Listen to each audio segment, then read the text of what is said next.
Disney has made over 60 villains in 90 years of storytelling. 60. And most of them get one job: stand in the hero's way, lose, roll credits. But some of these characters did something no one at the studio expected. They became the reason people kept coming back. Some villains made audiences so angry, so bored, or so cheated that fans are still talking about it decades later. So today, we are ranking the most loved versus the most hated Disney villains of all time. And some of these answers are going to surprise you, because the villain the internet loves most is not who you think. A great Disney villain needs three things. First, they need a reason. Not just, I want power. A reason that the audience can almost understand, even if they hate what the villain is doing with it. Second, they need presence. Every time they walk into a scene, the energy in the room should shift. You should feel it. If the hero is never really in danger, the villain is just a prop. The most loved Disney villains nail all three. The most hated ones miss at least one, usually all of them. Now let's get into it. The most loved Disney villains. Number 5. Yzma, the Emperor's New Groove, 2000. Yzma is not scary. That is exactly why she works. Most Disney villains try to make your blood run cold. Yzma makes your stomach hurt from laughing. She is petty, dramatic, and completely self-unaware. She gets fired from her job as royal advisor by a teenager, and her response is to try to poison the emperor and take over the kingdom. That is not the plan of a calculating mastermind. That is the plan of someone who is deeply, profoundly offended. What makes Yzma one of the most loved villains in Disney history is the gap between how seriously she takes herself and how completely nothing goes her way. She has a secret lab, she has henchmen, she has evil potions, and she still turns the Emperor into a llama by accident when she meant to kill him. She chases him across the Andes. She argues with Kronk about spinach puffs in the middle of her own murder plot. She falls out of windows. She gets turned into a cat. And through all of it, she never loses her dignity. At least, not in her own mind. Eartha Kitt voiced Yzma, and that casting is a huge part of why the character works. Kitt had a voice that could deliver the most ridiculous lines with total conviction. When Yzma says, "How shall I do it?" and then lists a dozen absurd ways to kill someone, you believe that she has genuinely thought all of this through. She is committed, completely, gloriously committed to being the worst person in the room. The Emperor's New Groove was not a massive box office hit when it released, but Yzma became a fan favorite fast, and over 20 years later, she is still one of the most quoted Disney villains on the internet. That is staying power. Number 4. Hades, Hercules, 1997. Hades is what happens when you let a comedian play the devil.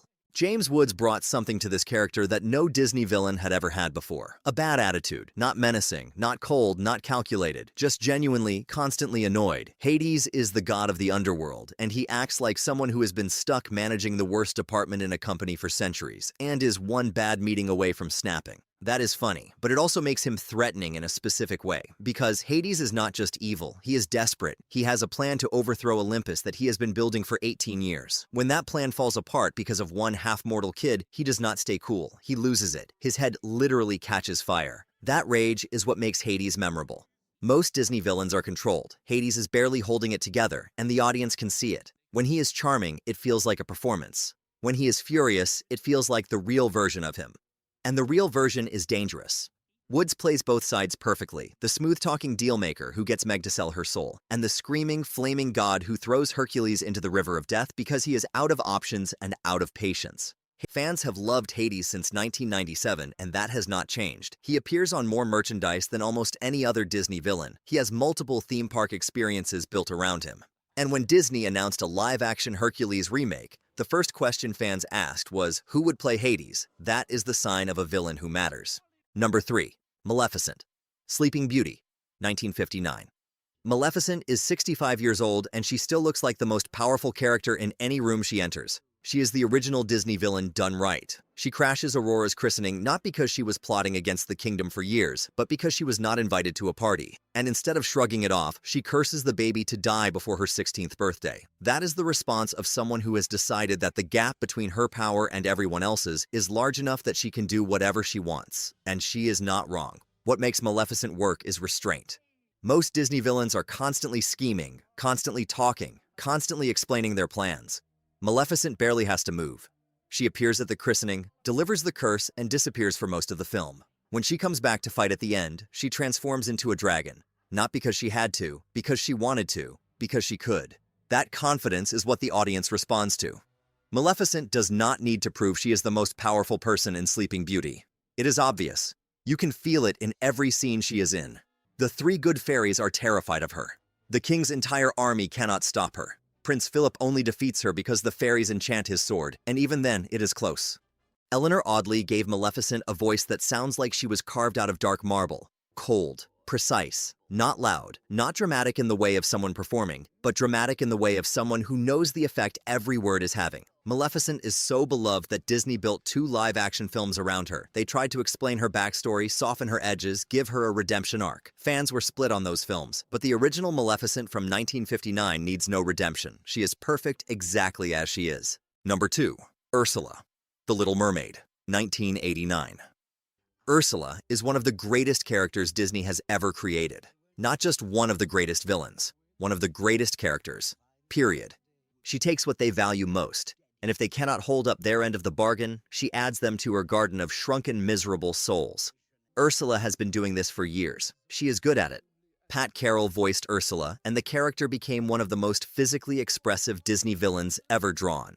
She takes up space. She moves like she owns every room she is in. Her tentacles, her dramatic hand gestures, her exaggerated expressions. Everything about her design says that this creature is comfortable with power and comfortable with evil. But the reason fans love Ursula is not just her presence, it is her intelligence. She is the smartest character in The Little Mermaid. When Ariel comes to her wanting to be human, Ursula does not lie to her. She tells Ariel exactly what the deal is. 3 days as a human, no voice, and if she fails to get the prince to kiss her, she comes back to the sea. That is the contract. Ariel signs it. What Ursula does not tell Ariel is that she is going to sabotage the whole thing from the inside. She transforms herself into a human woman named Vanessa. She uses Ariel's stolen voice to enchant Prince Eric. The whole plan is already in motion before Ariel even breaks the surface. That is not luck, that is competence. Ursula gets cheated in the end, the way all Disney villains do. Eric kills her, but even in her final moments, she is trying to win. She grows to the size of a ship. She controls the ocean. She almost pulls it off. She just runs out of time. Poor, unfortunate souls. Even now, decades later, that song fills every karaoke room, every school talent show, every theater kid's audition tape. Ursula gave us one of the 10 best villain songs ever written. That alone puts her on this list forever. Number 1. Scar, The Lion King, 1994. There is no debate. Scar is the best Disney villain ever made. He is not the loudest. He is not the most powerful. He does not have magic. He does not even have an army at the start of the film. What Scar has is patience, intelligence, and absolutely no line he will not cross. Jeremy Irons voiced Scar, and the performance is one of the best pieces of villain acting ever put on screen, animated or live action. He is Mufasa's younger brother. He should have been king. He believes that. He has always believed that, and he is willing to do anything to prove it. So he kills his own brother, in front of his own nephew, and then he makes Simba believe it was his fault. That is the detail that separates Scar from every other Disney villain. He does not just commit the crime, he makes the victim carry it. Simba spends years of his life broken by guilt over something Scar did. Scar weaponizes grief and shame. That is a level of psychological cruelty that most children's films would never touch, and The Lion King puts it at the center of the whole story. When Scar's reign over the Pride Lands falls apart, it is because he cannot manage what he wants. He wanted power, not responsibility. He wanted the crown, not the work that comes with it. Scar is number 1 because he is the most complete villain Disney ever made. Every time he appears, the story gets sharper. That is craft. That is what the best Disney villains do. The most hated Disney villains. Now flip everything over. These are the villains that made audiences groan instead of lean forward. The ones who missed the moment, broke the story, or showed up so late and so thin that they felt like a placeholder instead of a threat.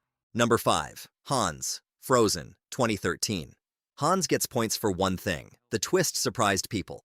For most of Frozen, Hans looks like the hero. He is handsome. He is charming. He rescues Anna during the snowstorm. He proposes to Anna 12 hours after they meet, which is presented as romantic in the first act. When the reveal comes that he is the villain, he drops the act and delivers a cold, efficient speech about how he used Anna as a stepping stone to the throne. He was never in love with her. He was always playing a game. He tries to execute her. He tries to freeze Anna to death. He fails at all of it. He is captured and sent home on a boat. That is his ending. A boat. There is no final confrontation. There is no real showdown. He just loses and gets shipped back to his 13 brothers, presumably to be lectured about his behavior. Hans is not hated because he was cruel. He is hated because he was wasted.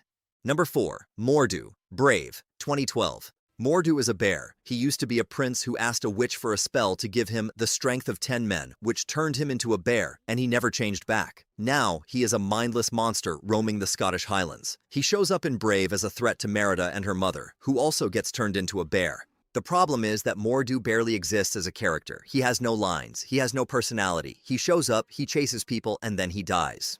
But as an actual villain, he is a ghost. He has no presence, he has no weight, he is just a monster in the woods. Fans do not hate Mor'du because he did anything wrong. They hate that the film spent any time pretending he was the main threat when the real conflict was always between Merida and Queen Eleanor. Number 3. Bellwether, Zootopia 2016. Jenny Slate voices Bellwether. She is a sheep. She is the assistant mayor. She turns out to be the one dosing predator animals with a serum that sends them into savage rages, using that manufactured fear to keep prey animals united against predators and get herself into power. The metaphor is clear. She is a demagogue. She uses fear to consolidate power. The problem is the twist feels unearned because Bellwether has had almost no development. She appears as a cheerful, slightly put-upon assistant.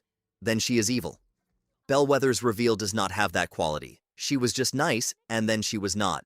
Her motivation is also thin. She says predators have been keeping prey down for years, and it is time to flip it. That is a starting point, not a reason. We needed more. Bellwether is hated by fans because she feels like the film undermining itself. Zootopia is smart enough to show that bias is structural and systemic. Then it says the real villain is one sheep with a poison dart gun. That does not add up. Number 2. Tamatoa, Moana, 2016. Tamatoa is not hated because he is bad. He is hated for a specific reason. Tamatoa is a giant shiny crab who lives in the realm of monsters and collects treasure. He sings a song called Shiny. The song is fantastic. Jermaine Clement voices him with maximum strange energy. The scene is visually incredible, a bioluminescent nightmare that pops off the screen. And then Moana and Maui escape and Tamatoa never appears again. That is it. He has one scene, one song, then he is gone. Fans are not angry at Tamatoa. They are angry that the film puts this much effort into a character and then discards him. Fans still want more Tamatoa. That desire has lasted years after the film released. The character works. The execution does not. Number 1. The Horned King, The Black Cauldron, 1985. The Horned King is the most hated Disney villain of all time, and the story of why he exists is almost as dark as the character himself. The Horned King is the villain of the film. He is a skeletal undead warlord who wants to use an ancient artifact called the Black Cauldron to raise an undead army and take over the world. He is genuinely frightening, dark and violent in a way that surprised and upset parents who brought their children expecting something closer to Dumbo. Several scenes had to be cut before release because they were too graphic for a Disney film. So why is he the most hated? Because frightening is not the same as compelling. The Horned King has no personality beyond wanting power and being willing to kill everyone in his way. He just wants the cauldron, and he gets it, and then he dies when the film needs him to die. There is no arc. There is no substance beneath the terrifying surface. He is the villain equivalent of a jump scare, effective in the moment, gone immediately, nothing left behind. The Horned King is hated because he represents everything that went wrong with the Black Cauldron. The film was made with ambition, but without the craft needed to back it up. The Horned King has no depth. He is a skeleton in a robe, and that is all he ever becomes. Disney buried the film for years. It was one of the last Disney animated features to get a VHS release. What separates the best from the worst? Look at this list and a pattern appears immediately. The most loved Disney villains all have something in common. They feel like real people who made a choice to be evil, not creatures who were born wrong. You can see the moment where they decided the world was against them, and they were going to fight back, even if their methods are monstrous. The most hated Disney villains have no such moment. The best Disney villains do not need your sympathy. Scar does not need you to feel sorry for him, but you need to understand why he is who he is. That understanding is what makes him dangerous. It is what makes you believe he is real, and it is what keeps you thinking about him long after the credits roll. The worst Disney villains never earn that understanding. They are just obstacles, and audiences can always tell the difference between a character and an obstacle. The future of Disney villains. Disney has been trying to rethink the villain for the last decade. Disney has been subverting the villain formula for years. The problem is they forgot why it worked. Scar is not iconic because he fits a mold. He is iconic because he fills it completely. Stop being clever. Start being thorough. The best villains do not just look evil. They feel real. Most loved versus most hated. We went from Scar to the Horned King, and what we found is the same thing we find every time we look closely at the best and worst of what Disney does. The best comes from people who cared. The worst comes from people who were in a hurry. Disney has 90 years of history and 100 more years ahead of them. They have the resources to make any kind of story they want. The only question is whether they will take the time to make the villains matter. Because when they do, those characters live forever. When they do not, you get a skeleton in a robe who disappears from the conversation the second the film ends. Scar mattered. Scar still matters. The Pride Lands are long gone, but Scar never left.